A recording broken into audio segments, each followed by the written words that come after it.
Hello all, welcome to Narayana IAS Academy. This is Sureka Bhaskar, and now I have actually come up with 10 most important topics specifically prelims oriented for your upcoming prelims examination 2025, and these topics are the same that we have actually discussed in the preceding week, that is Monday to Friday. So of which the first most important topic that we'll be dealing with today are India's sovereign green bonds. Okay, so why this particular article was in the news? Because India, like other developing economies, is also turning its head towards the sovereign green bonds in order to fund its environmentally sustainable projects. Okay, so here we'll have to understand what is the concept of green bonds, and also India's sovereign green bond is actually the concept we need to know. So this is important for both the prelims and the mains examination under current events of national and international importance, and for the mains examination under government budgeting.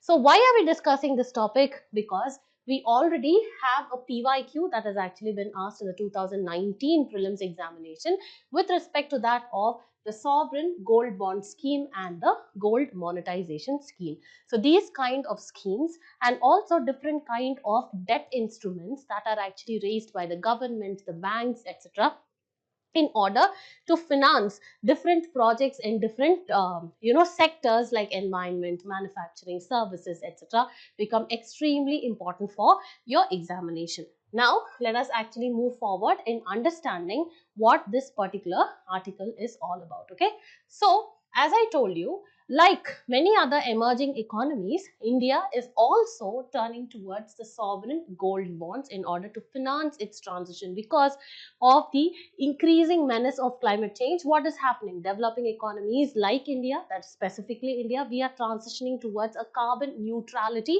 or a carbon low economy. Okay, so in that transition, what happens? We need to finance our environmentally friendly projects. So that is why we have actually come up with sovereign green bonds. Okay, so first of all, we'll understand what are green bonds. What are bonds actually? Bonds are nothing but these are, as you know, debt instruments. Okay, that is nothing but when the government wants to raise money, when the government actually falls short of money, what happens? It actually gives out the bonds. There, the companies or the individuals actually buy from them by giving a certain amount of money. With that, they can actually finance the project. Okay, so that is what green bonds are. Nothing but they are debt instruments which are issued by the governments, corporations, or the banks in order to finance the environmentally friendly projects. Like it can be either renewable energy, it can be either the locomotives, the clean transportation, as well as the climate resilience and adaptation. So what are the key features of this kind of a bond? First one is that it's exclusive usage. Okay, this is specifically used only for environmentally friendly projects. Next one is that lower yield. What do you mean by the yield? The amount of return or the interest that we get from the bond. Okay, for example, for a normal bond, after a particular maturity period, that is, first you pay 100 rupees and you get a bond, and at maturity, that is after 1 year, you get say 110 rupees. So 10 is actually the yield. Okay, but if you see the in case of green bonds, the yield is actually low. So for example, you get it while by paying 100 rupees, but the yield you get will be 103 rupees. So here it is actually 3. So here the yield is actually low when compared to that of the conventional bonds. The next is the green certification. That is, whoever is issuing it must adhere to the international green standards. And finally, there is a lot of transparency and reporting, because the periodic reports are required in order to track the fund utilization. And also in these kind of bonds, they can actually be tradable. That is, they can either be bought, they can be sold, and they can also be traded in the financial markets. So what is basically the importance of such bonds? Because when an economy is trying to transcend or transition itself to focusing on its climate goals as well as the sustainable development, what happens? It needs to have climate action. So these bonds actually favor the climate action. Also the global commitments such as the sustainable development goals, that is the goal 13 talks about, that is SDG 13 talks about climate action. And also we are all obligated towards our commitment towards what? The Paris Agreement 2015. That is where India has come up with what? INDC. This is nothing but the intended nationally determined contributions. Okay, so for all that, these green bonds are required, and also it enables the growth of financial market because it actually enables a lot of ESG investments, that is environmental social governance, okay, and green finance sector. So this is what it is. Now if you see the overall trends in this particular green bonds, let us actually see. So the entire market is actually of the green bonds has reached or surpassed $1 trillion in annual issuance, okay, and major economies actually include China, followed by the United States, the European Union and India, okay. And also if you see greenium, that is nothing but the premium is higher in Europe, that is 7 to 8 basis points. However, in India, it is around only 2 to 3 basis points. Now, what do you mean by sovereign green bond? It is nothing but a green bond that is issued by the government. That is why it is called as the sovereign green bond. And India's sovereign green bonds, this particular concept has been launched in the budget 2022-2023 in order to fund the green projects. This is something what we have already discussed. Now, moving forward, what does India's green bonds, sovereign green bonds actually follow?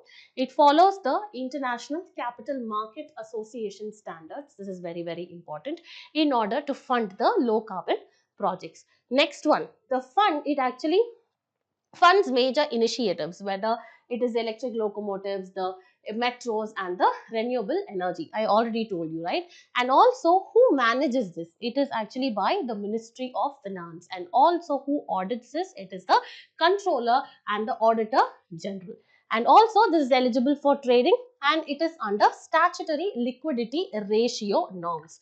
So what do you mean by statutory liquidity ratio? That is the minimum amount or the percentage of, that is the minimum percentage of money that the commercial bank actually has to have with itself, okay, in order, that can either be in terms of liquid cash, it can be gold, it can be any kind of securities also, and it can be bonds.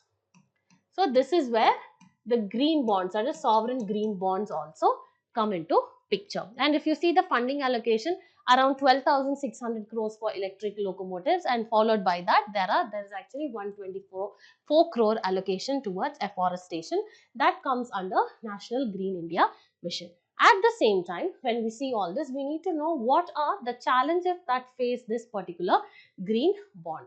We already saw there is low yield or low greenium, that is what is called as premium. Since it is premium on green bonds, it is called as greenium, okay.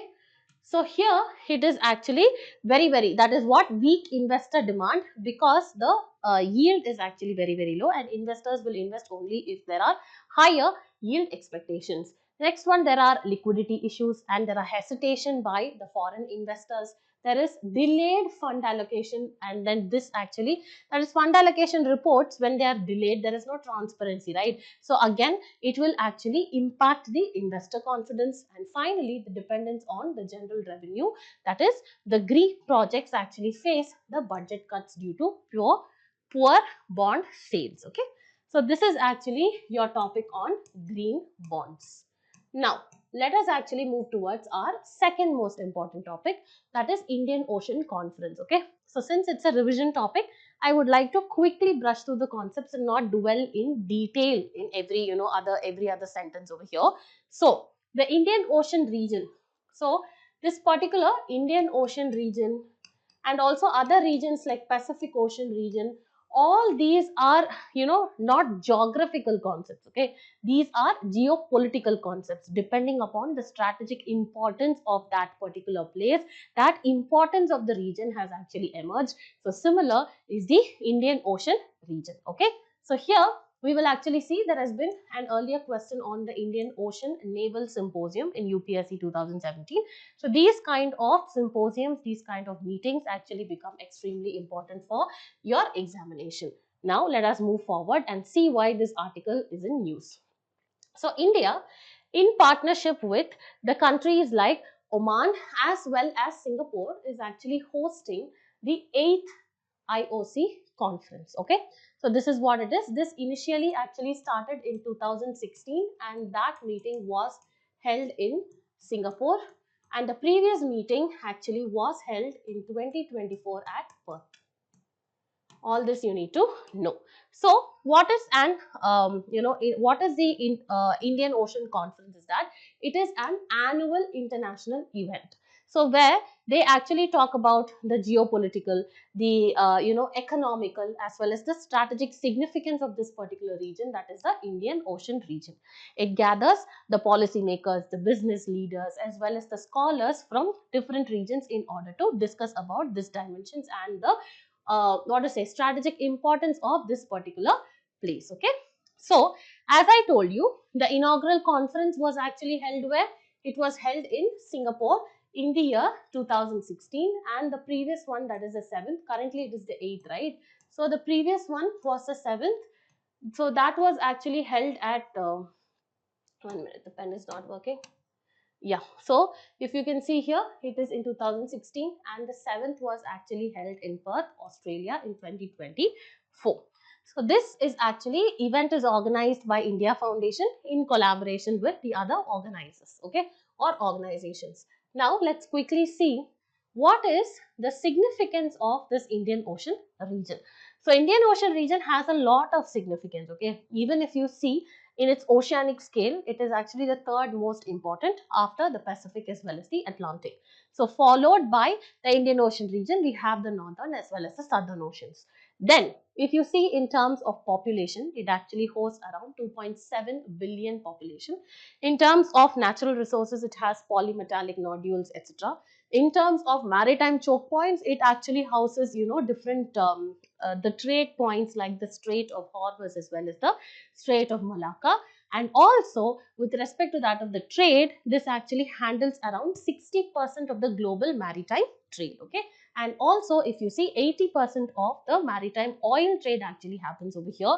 And finally, if you see the geographical scope, what happens? It actually stretches from the eastern coast of Africa towards the western coast of Australia. There it actually houses around 33 countries. Okay, so this is what it is. So quickly let us actually go through. So oceanic scale, it is the third largest because we saw the first two are the Pacific as well as the Atlantic. Next one, population wise, if you see, you here also you can see it actually holds 2.7% of the population, where there more than third of the world's population is over here. Natural resources, it is of course the hydrocarbons as well as the polymetallic nodules. And then if you see maritime choke points, it is the Strait of Hormuz as well as the Strait of Malacca. If you say the trade route, it is 60% of the global maritime trade and 80% of the maritime oil trade. And finally, the geographical scope, it stretches from the eastern coast of Australia to the western coast of, eastern coast of Africa to the western coast of Australia, and this is actually home to around 33 nations. Okay, so now let us see what are the key initiatives or the measures that are actually taken in the Indian Ocean region. First one is the IORA, that is the Indian Ocean Rim Association. This was actually established in the year, just look at the points that I am marking, that's it, that is only important. Okay, so this was actually established in 1997. It is nothing but an intergovernmental organization. It has a number of dialogue partners and members where India is also a part. And this focuses on promoting sustainable growth. Basically it focuses on counter-terrorism, the piracy, the maritime piracy, etc. So primarily maritime security as well as the facilitation of the trade is actually the agenda. Following that, we have the Indian Ocean Naval Symposium, very important because there was a question in 2017, and here this actually got established in the year 2008, again in order to enhance the maritime cooperation. Also, the next one you have the China's Belt and Road Initiative and String of Pearls, because China is actually investing in a number of ports in different countries. For example, we have the Gwadar port in Pakistan. For example, we have the Hambantota in Sri Lanka, as well as Chittagong in Bangladesh. So this is actually seen as a threat, thereby this particular region becomes more important, where other countries are also trying to improve or strengthen their maritime security or maritime presence over here. Okay, now let's move forward and see the presence of United States is also there, and it has a joint military base in Diego Garcia. This is actually present in Chagos Archipelago, and this actually highlights when all the countries want to come and be present over there. It highlights how strategically important that particular place is. Okay, so now let's quickly move forward and see what are the approaches that India actually follows in this Indian Ocean region. The first and foremost is the Sagar Initiative. Okay, Sagar actually stands for security and growth for all in the region. So this is the policy that India follows in order to enhance its maritime security. So this is to enhance the maritime security. I don't know, I'm having a problem writing here. Okay, so this is maritime security. And also India actually has military bases at Mauritius as well as Seychelles. And also we have the joint exercises, that is multilateral exercises like the Malabar as well as Milan. Okay, so Malabar, it is nothing but it includes India, it includes Australia, it includes the US, it includes Japan, etc. Okay, so similarly, you need to know Milan actually has how many countries. Next one, the soft power outreach. India actually has what to say. We are providing scholarship and training to the students, and also we have the spread of Buddhism and cultural tourism over here. Next one, if you see multilateral engagements, we have active participation in this region, and also we engage with the regional groupings such as the ASEAN, the BIMSTEC and the SARC. So here every organization becomes very, very important. The first, that is at the inception where the meeting was, and followed by that the latest actually becomes very, very important. Or any kind of agreements that are signed, any kind of new members who have been added, all that is important, because even if you take BRICS, there was actually a question in the year 2014, which was the last member to be added or to be a part of BRICS. That was actually South Africa. And recently also you have many more members like Egypt, UAE being a part of it. So you need to know it. Okay. Now, here with this, there is actually also Project Mosam. This is trying to revive the ancient maritime routes and the cultural links. Followed by this, we have the IORA's Blue Economy initiatives, and also we are trying to develop different ports like the Chabahar port in Iran and also the Sitwe port in Myanmar. So here we are actually completing this Indian Ocean region. Now moving forward, let us actually see our third topic, that is pollution burden of thermal power states. See, the crux of the article is very simple. Okay, so the states where the coal is actually burnt in order to produce thermal power, from where electricity is actually supplied to the other states, those are the states where the production is actually taking place. No, they are actually highly polluted. However, the per capita consumption there is very, very less, whereas the states that actually receive it, what happens? They have a number of advantages because they are receiving electricity at no cost. No cost means it's not in terms of money. They actually do not undergo any kind of pollution is what we see. Okay, and also in terms of tax and duties, these are the states that are at a higher advantage when compared to the states that produce and supplies electricity. So this is what this article is saying. So with respect to this topic, there has already been a question on the environmental impacts. Okay, so environmental impact assessment are increasingly undertaken before a project is cleared. So these kind of thermal power plants, before coming into existence, they have to undergo the EIA. Okay, otherwise there are going to be repercussions on the environment. So now the context is that there are environmental and economic disparity that is actually been faced by the coal producing states. Okay,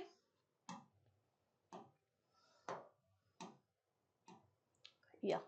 So there are environmental as well as economic disparities that are actually been faced by the coal producing states in India, due to what is the disadvantage they are facing. One is actually the pollution, and next one, they are always in the burden of thermal power generation. Okay, so thermal power generation.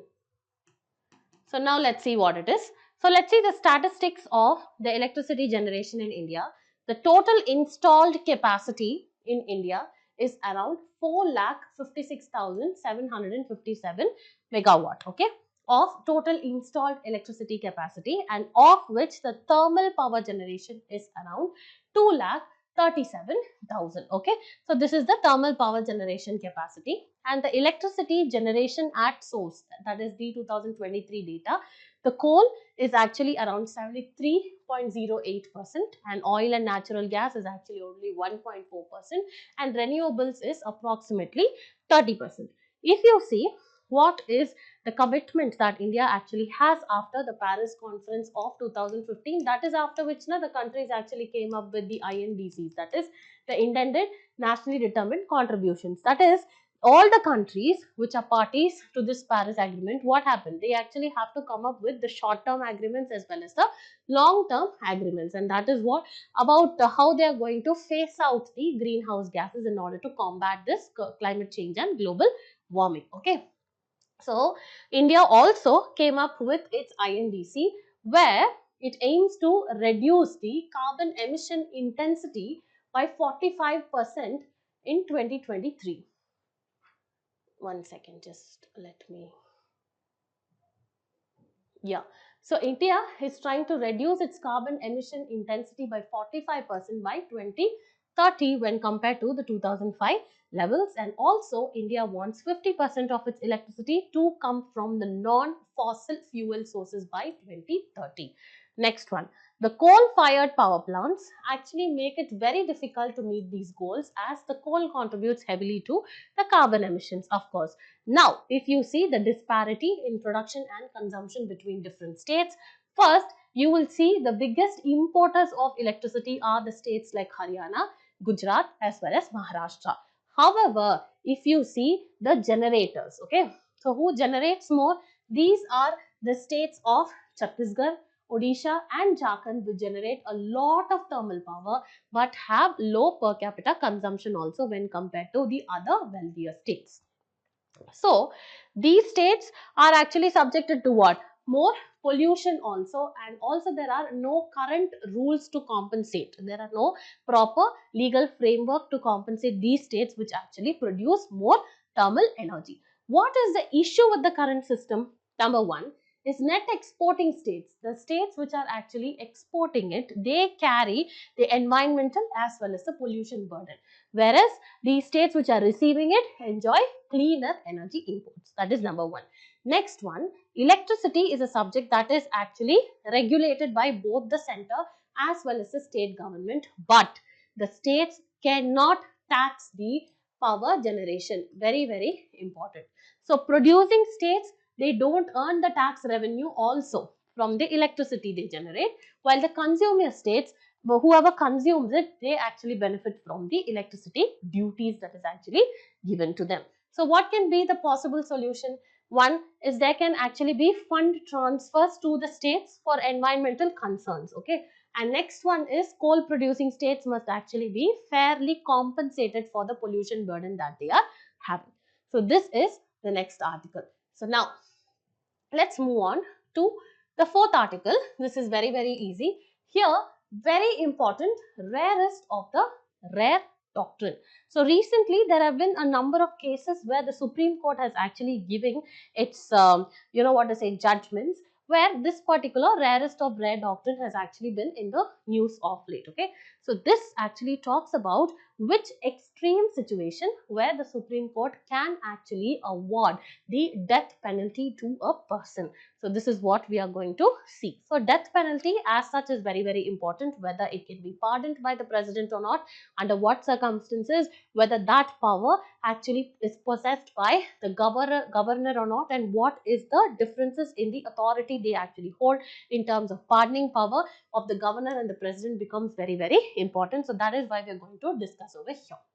So the article actually discusses the rarest of rare doctrine, because recently there have been two judgments that have been given by the Supreme Court.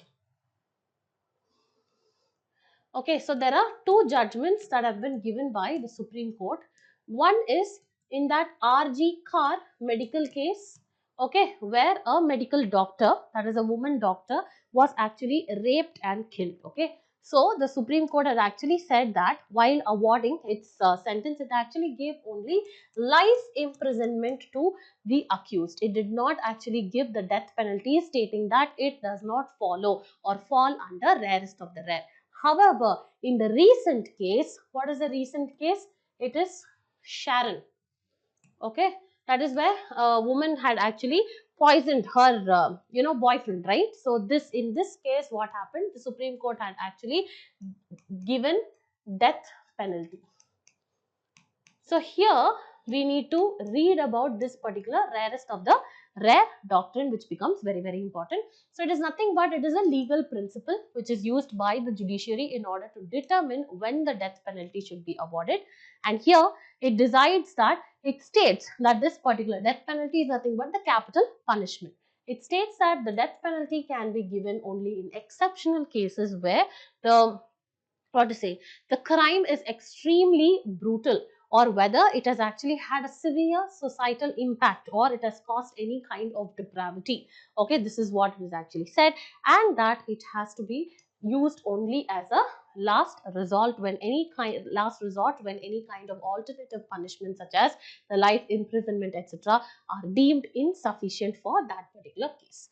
Now let us see how did this particular doctrine actually emerge. So firstly, it emerged in Jagmohan Singh versus the state of UP in 1972. Okay, so here the Supreme Court actually upheld the constitutionality of the death penalty under Article 21 of the Constitution, which deals with the right to life and dignity. However, there was actually no clear guidelines on what are the situations which is actually called as extreme brutal cases. That was actually not mentioned. However, if you see in Bachan Singh versus state of Punjab, here there was actually a formally established doctrine that was called as the rarest of the rare doctrine. Here the court ruled that capital punishment should be awarded only in exceptional circumstances when no other punishment is actually adequate. Now moving forward, Machi Singh versus State of Punjab 1983. This particular judgment, it actually ruled out 5 criteria, or what are the qualities or what qualifies to be the rarest of the rare. First one, the term of brutality. Next one, what is the motive, whether it is causing the social impact or not, that is whether it is creating any kind of societal outrage or not, that is what it is, or whether it is affecting particular vulnerable groups or not. Next one is actually the magnitude, that is if multiple murders are actually committed or exceptionally you can say heinous act is performed. And finally the vulnerability of the victim, that is if the victim is a child or elderly woman or any kind of helpless individual. So this is what in Machi Singh versus state of Punjab the Supreme Court had ruled. However, in the Mittu versus state of Punjab, the same Supreme Court actually struck down section 303 of the Bharatiya Nyaya Sanhita right now, that is called as the Indian Penal Code. Okay, so that actually said that mandatory death penalty for life term convicts or who committed murder, emphasizing that each case it has to be tried on case to case basis. And recently in 2022, the Supreme Court actually referred to the constitutional bench in order to develop a uniform approach in actually giving such judgments. Okay, now what is the recent ruling? That is the contrasting verdicts I told you. In RG Kar medical case, it actually said that the accused can be given only life imprisonment because the court ruled it did not meet the rarest of the rare doctrine. However, in Sharon murder case, where a woman killed actually her boyfriend by mixing the intoxicating the Ayurvedic drink, what happened? They actually declared death penalty. And also in such cases, what are the constitutional and legal framework? Of course, Article 21 comes, it protects right to life, because it's a fundamental right that actually gives a citizen of India the right to life with dignity, okay, with exception of procedures established by law. Unless and until the law decides that you're not qualified for it, then unless and until that is there, you actually enjoy this particular right. Next one, in India, capital punishment is legally prescribed for several crimes under the Indian Penal Code and other statutes. Okay. For example, in Indian Penal Code, for waging war against the state, it is section 121. For murder, it is section 302. For abetting mutiny, it is section 132. Then giving false evidence, it is 194. Next is rape of a minor under the POCSO 2012 Act is also there. That is the POCSO Act is actually there. Now, moving forward, let us see what is the way forward. So, the application of rarest of the rare doctrine, right, that actually remains inconsistent, because in one case, though, however, the crime is almost heinous, it is actually inconsistent. So, there has to be no disparities, okay. There has to be a standardized legal framework, and also the Supreme Court, the pending Supreme Court bench decision must provide clear and binding guidelines in order to prevent any kind of arbitrariness, is what the article is saying. Now moving forward, the next article we are discussing about is digital censorship. Okay, so recently, right, this in 2021 there has been a question under this right to privacy and then freedom of speech and expression. Also there was a question. So here we are discussing this particular topic because recently there is an online show that is India's Got Latent. So here there were some crude remarks that has actually been made by the YouTuber that actually caused a lot of public outrage, which included the politicians, the Supreme Court and the general public. Okay, so now let us actually see how such digital censorship is actually dealt with in India. And this also deals with not only the individuals like the YouTubers, but also the OTT platforms. That also we will be discussing how the OTT platforms are regulated in India. Okay, so now, if we see digital censorship in India, Article 19, Clause 1, Subclause A, this guarantees freedom of speech and expression, but this freedom of speech and expression is not absolute. You cannot talk whatever you want, or you can't express whatever you want wherever you are in India, because it is actually subjected to reasonable restrictions. Like you cannot talk or do or express anything that actually endangers the morality, the decency and the public order as well as national security. Very, very important point. Okay.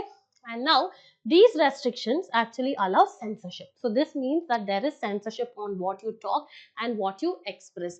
And this must be justified within the framework of public interest, creating a balance between freedom as well as regulation. There has to be checks and balances. You cannot be given absolute freedom is what they say. So what are the obscenity laws in India? What do you mean by obscenity? Obscenity is nothing but, passing any kind of very uncomfortable, very vulgar comments is what is called as obscenity. So that is dealt with under Bharatiya Nyaya Sanhita 2023, which was earlier called as Indian Penal Code. So here, section 294 of this IPC, that is the BNS 2023, here it criminalizes the sale, the import, the export, any kind of advertisements and profit making from obscene materials. Okay, so you cannot commercialize it.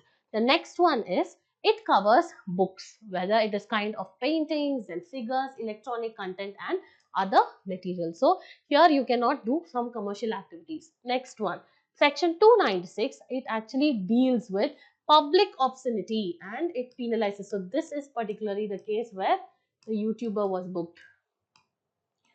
Okay, so here any kind of obscene content that causes kind of annoyance or discomfort in the public place. Okay, of course, yes. Next one, this can include in singing, reciting or uttering obscene words or near public places, and the punishment is imprisonment up to 3 months or a fine of rupees 1,000.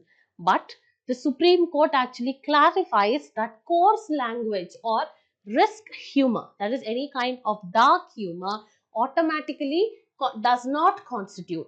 They actually say if there is any kind of dark humor that is made, that does not constitute obscenity unless it actually incites any kind of lustful or any kind of sexual thoughts, is what it says.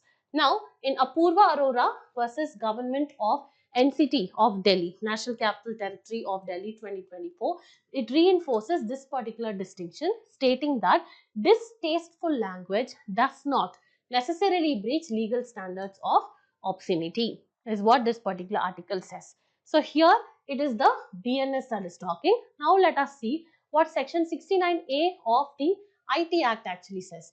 So here it actually gives, that is 69A of the IT Act, gives authority to the government to block any kind of harmful content that the government deems is actually very harmful to security or the public order. Okay, so this is what it says, and also this should be based on the reasonable restrictions like decency as well as morality. And the broader implication, this has actually raised a lot of concerns, because now the government can also abuse this power, right? They can use it to block everybody. Even if a person wants to express their opinion about the functioning and the governance of the government, what happens? The government can actually censor that and say that this is affecting in terms of decency and morality. So critics actually argue that this is not safe in the hands of government. Next is self-regulation under IT rules 2021. So this actually gives a lot of warning, a lot of provisions to the OTT platform. OTTs are nothing but these are, providers or service people of online content. Okay, so example, you have your Netflix,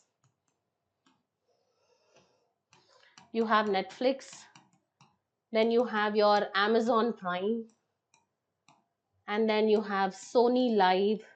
So all these are few examples. Okay, so this is what it actually says, to implement self-regulation.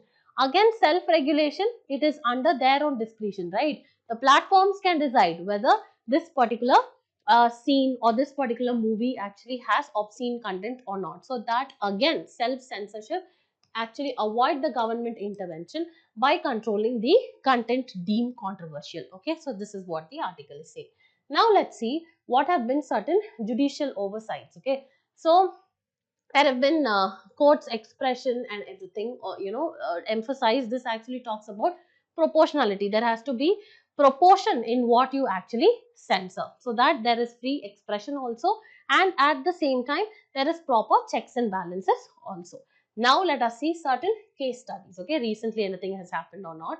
So in Amazon Prime, there was this particular movie, that is Thandap.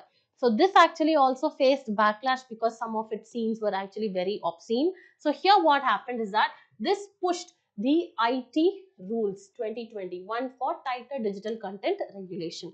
Also, the second case is what India's got latent, that is 2025, where this particular YouTuber had made crude remarks over here, and this incited outrage of the public leaders as well as the Supreme Court, and this controversy actually is pushing for greater digital or stringent digital content regulation. And next one is Savita Bhabi 2009. So this is actually an adult cartoon series. This also actually where the government attempted to block its website under section 69A of the IT Act. Okay, so these are all certain rules and regulations with respect to regulating the online content and the obscenity. Next article, it actually talks about the National Dam Safety Authority, Mullaperiyar Dam. So now what happened is that, see, these kind of topics, the river water disputes, what is exactly the dispute and what are the two different states that are actually fighting for it. In case if there is a dam or there is a disparity in the river water sharing or any kind of disaster that comes out of it, what are the reservoirs and the rehabilitation issue the area is actually going to face? What are all such areas in India? And in case of such turbulence, what happens is that whether the Supreme Court can intervene, and if the judgment of the Supreme Court is final and binding, or there has to be constitution of any kind of tribunals, and whether their rewards are binding or not. These are all very important for both your prelims as well as the mains examination. So that is why recently in because of the tussle that both Tamil Nadu and Kerala that are actually fighting over this Mullaperiyar dam, the Supreme Court had actually asked a supervisory committee to intervene and look into the safety, okay, and the safety and the other provisions of this particular dam. So this particular supervisory committee is actually constituted under the National Dam Safety Authority, okay. So this is why. So dam failures, this question has been asked in the 2023 mains examination. So that becomes very, very important. Now, let's quickly move into what the Supreme Court had actually said. So, what is this Mullaperiyar Dam actually? So, this was constructed during the British period. It was actually supposed to, it was called as an engineering marvel, okay. So, here, the basic idea or the objective behind construction of this dam is to divert the water of the Periyar River from Kerala into some of the dry and barren regions, specifically the regions of Madurai, etc., of Tamil Nadu. Okay, so this is what it is. Let us see whether it was signed by a lease agreement between the Kingdom of Travancore as well as the Madras Presidency those days. And the lease agreement was actually for 999 years. Okay, it was signed pre-independence, but post-independence, Kerala actually says that the agreement is not valid anymore and calls for an entirely structural overhaul and the construction of a new dam, whereas Tamil Nadu actually says there are minimum repairs that are actually required. With that, everything will be fine. Okay, so this is what it is. Now here we will be discussing about Mullaperiyar Dam, and going forward we'll also look into what are the key highlights of the National Dam Safety Authority. So what is this Mullaperiyar Dam first of all? Let's see. It has been constructed by the British engineer Mr. Major John Peniquick, okay, under the British government rule in India. This was constructed for the period of 2 decades almost, 1887 to 1895. That is 1 year. I mean, sorry, 1 decade, okay. So 1887 to 1895.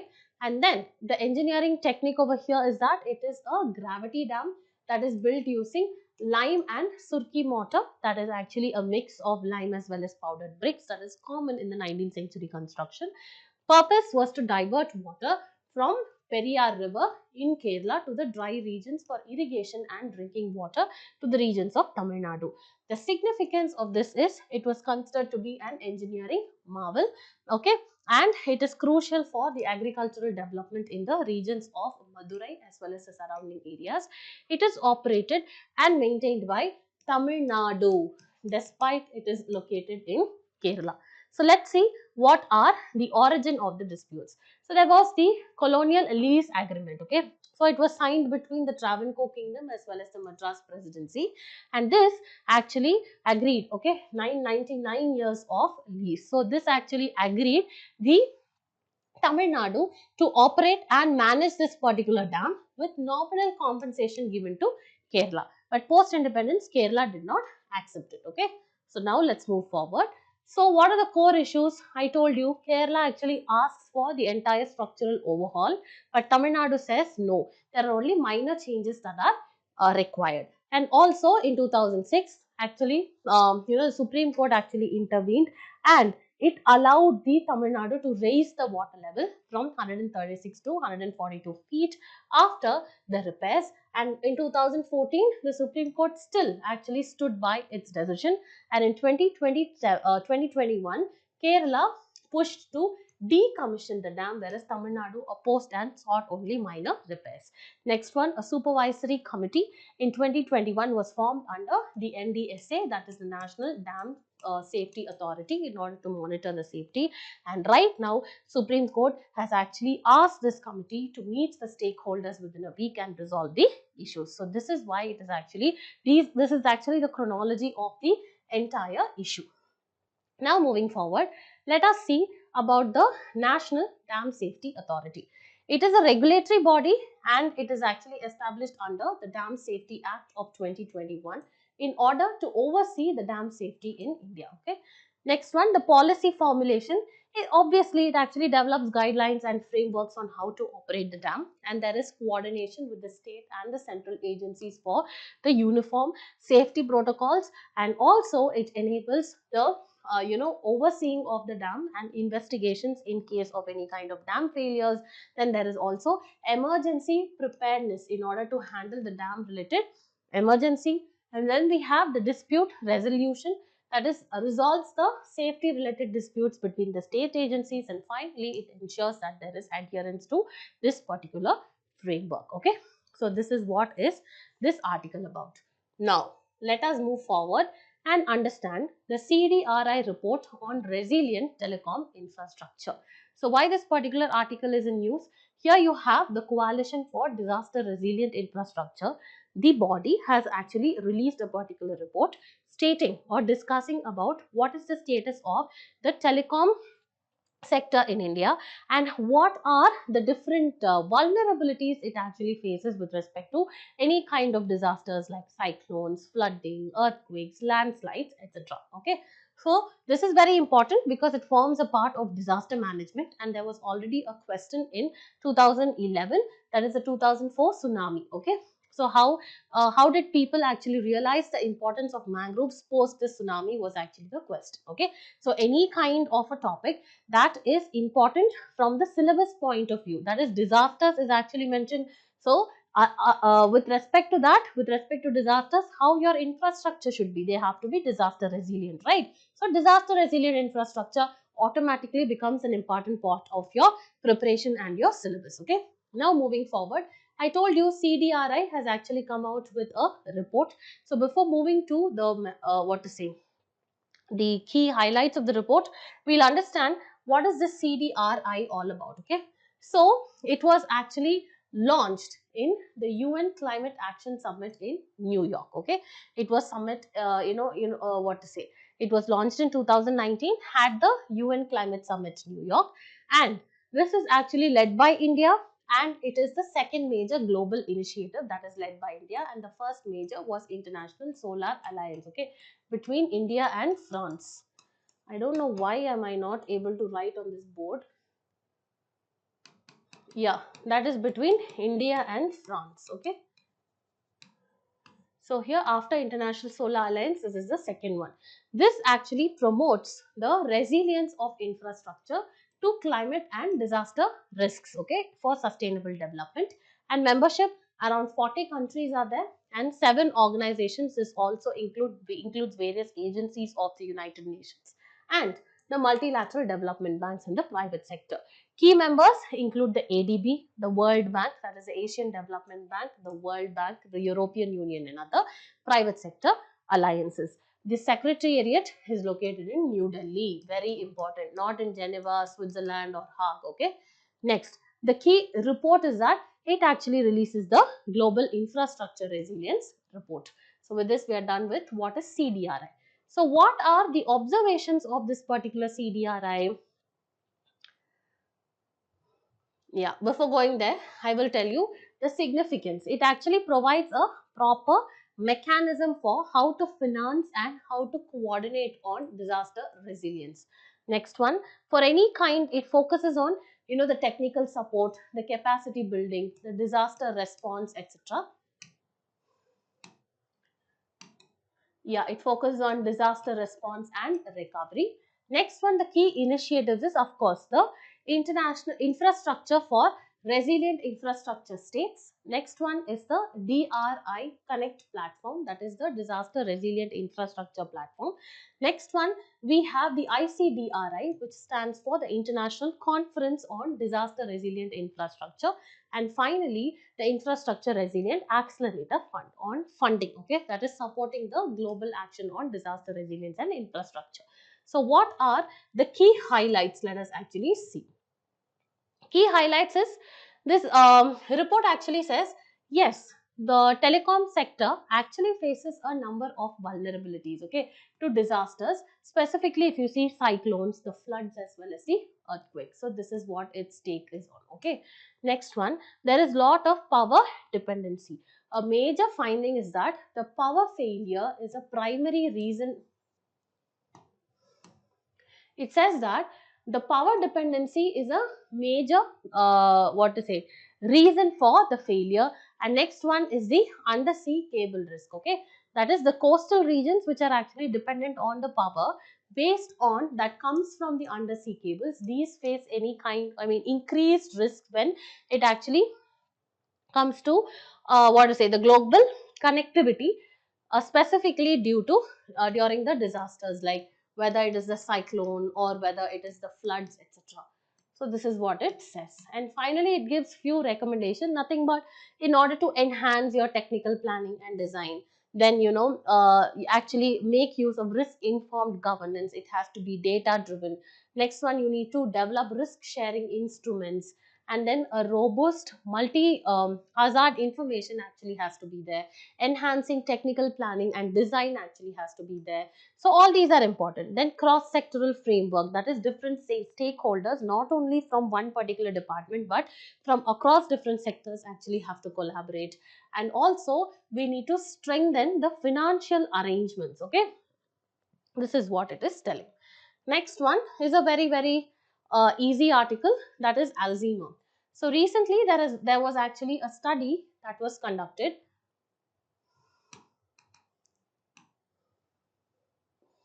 Yeah, so recently there was actually a study that was conducted which found out the association of increased blood fat level will actually increase the what to say, the proximity, or you can say the chances of having this particular disease, that is an Alzheimer, okay. So let us actually see diseases, causative agents, etc. become very important for your prelims examination, as it's a part of general science. So let's see what is an Alzheimer. Alzheimer is nothing but it is a progressive neurodegenerative disorder.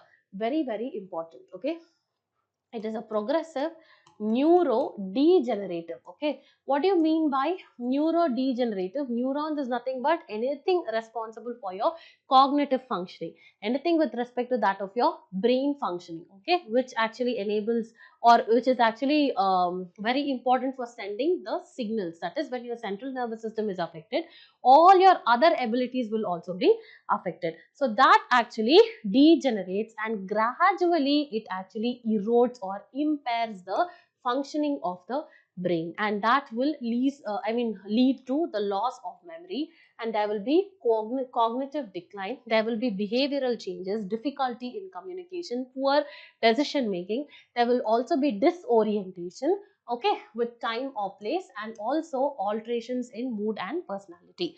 So this is a leading cause of dementia, and dementia deaths across the globe is actually around 60 to 80%. That is, what to say, dementia caused due to Alzheimer's results in 60 to 80% of the deaths today globally. So what are the risk factors? The major risk factors are actually not found, but other risk factors that are actually contributing to is, one is the age. Okay, any individual who are or is over the age of 65 years, they are actually affected by Alzheimer.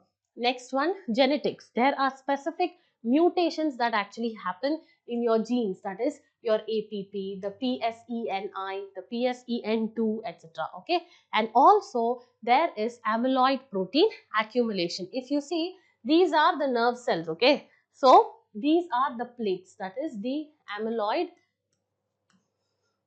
protein accumulation. Okay, so these actually are the abnormal building up of the amyloid beta and tau proteins in the brain between the nerve cells. They are actually accumulated in the form of plaques. Okay, so inside the neurons, when they actually develop, what happens is that it disrupts the functioning of the brain. And also the other reason is lifestyle and health conditions. Okay, so if a person is already experiencing any kind of cardiovascular diseases, diabetes, obesity, smoking, as well as sedentary lifestyle, this will actually elevate the risk. Okay, so if you see over here, this is the normal brain. This is how the brain is. This is the cerebral cortex over here, and here you actually have the hippocampus.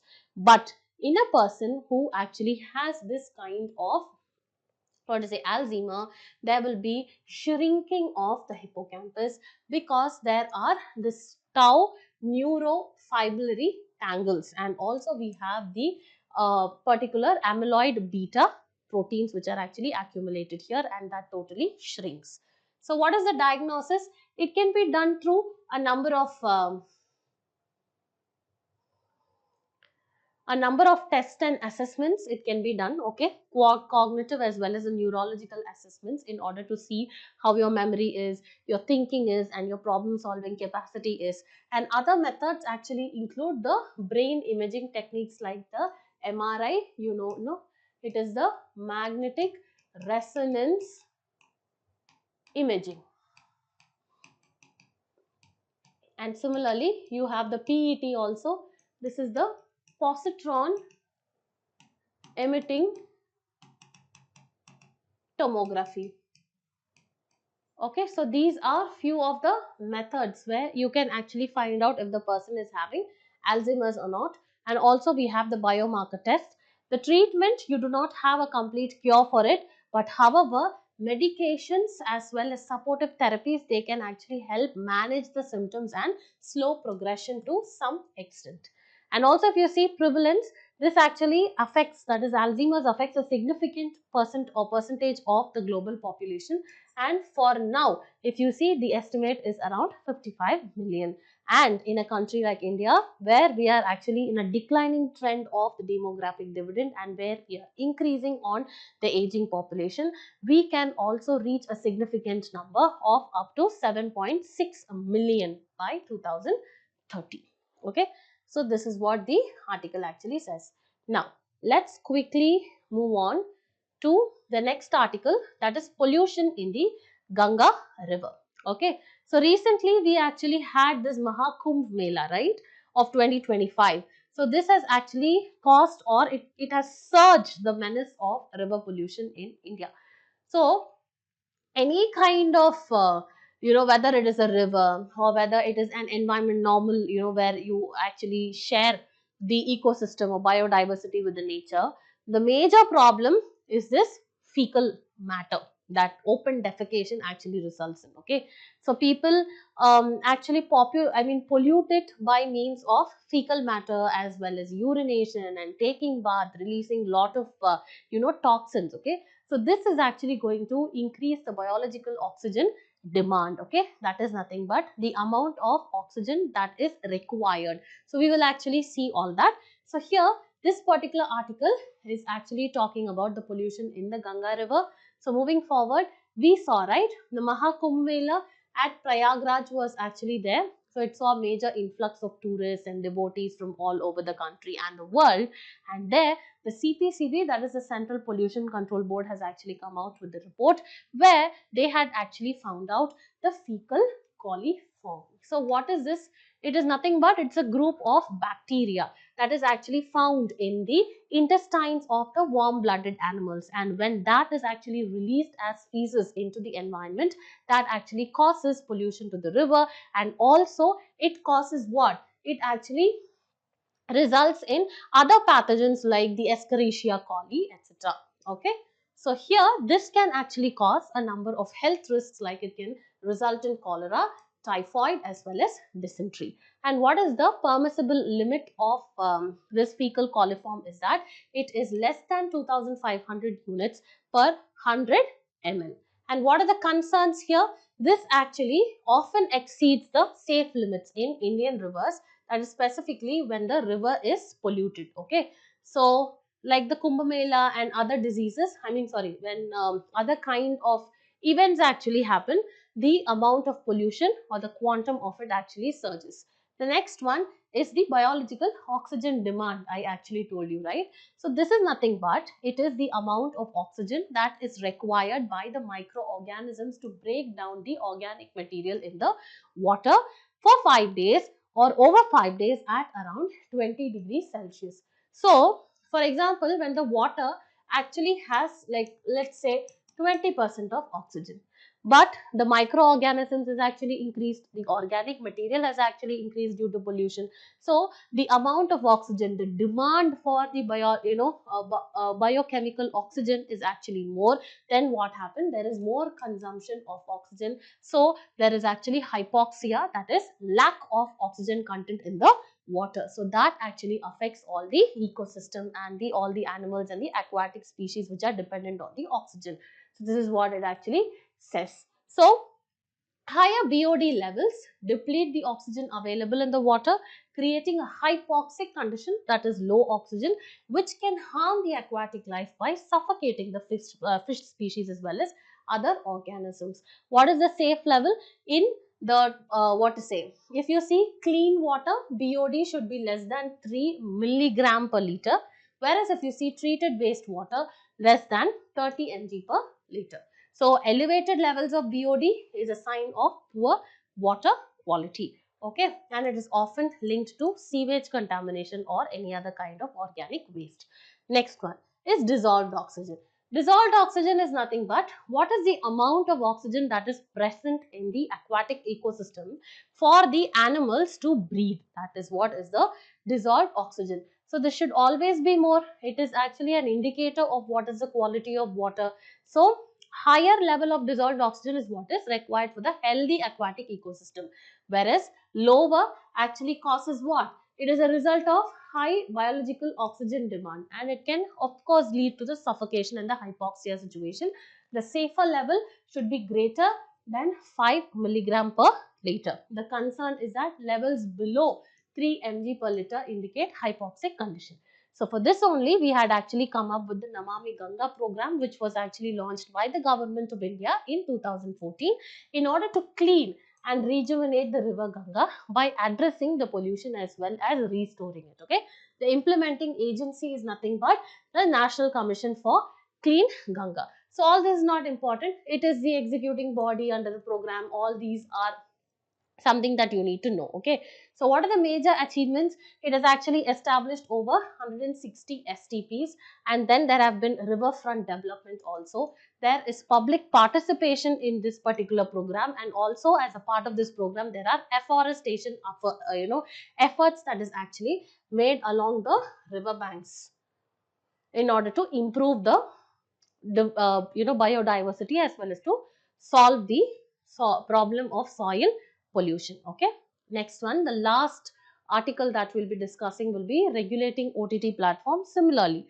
the obscenity was actually in the news. So already we saw obscenity, and the content is actually OTT means what? Over the top service. Okay, so these are Netflix, Amazon, etc., and the content that they actually release, no, that is actually regulated by various legal regulations. That is, one is actually your Bharatiya Nyaya Sanhita 2023. We saw different provisions under that, and next one, that is the previous one, was the IPC, right? So all that is there, and next one is the IT Act of 2021, and what are the provisions of that? All that let's quickly go through. So recently, the Ministry of Information and Broadcasting has actually issued warning to the OTT streaming platforms regarding the transmission of obscene, vulgar as well as pornographic content. Okay, so they are actually saying that in case you're going to release such movies that have it, you will be under strict penalization. So this is what they are saying. Okay, so the ministry warned these platforms that streaming such content is prohibited by law. So it said that the platforms must actually comply with that of the IT rules of 2021, which mandated age-based classification. So under that there are age-based classification into 5. We'll talk about that. And here the advisory warns these platforms that publishing the pornographic content is punishable under these acts. Very, very important. That is Indecent Representation of Women Act of 1986, Bharatiya Nyaya Sanhita 2023, then the POXO, that is, and then the Information Act, that is the Information Technology Act of 2000. Okay, and also as a result of which we had the IT Act of 2021 as well. So but this has actually been given only to the OTT platforms like Netflix, etc., and not user generated platforms like YouTube. So what are OTT platforms? These are the platforms that or you can say these are the services that offer viewers access to movies. That is, by using their platform we can actually see movies, then TV shows and other media directly through the internet. So they are no one but publishers of online curated content. Example, I told you, Disney, Hotstar, Amazon, Netflix, etc. So what is the current mechanism under which they are regulated? First one is that the Information Technology Act, the Indian Penal Code, that is not directly, I told you. Next one is Indecent Representation of Women Act also, the POCSO Act is also there.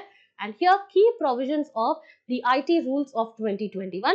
As per this rule, what happens? The Ministry of Broadcasting and Information, remember all this, the Ministry of IB, Information and Broadcasting, will oversee the OTT and the digital platform content regulation. There is also code of ethics under this for the OTT platforms and digital news, and there is classification of content based on 5 age-based categories, that is universal, U bar A 7 plus, then 13 plus, then age 16 plus, and then adult content. And parental controls and age verifications are required if the content that is actually consumed is under the category of UA 13 plus and A rated content.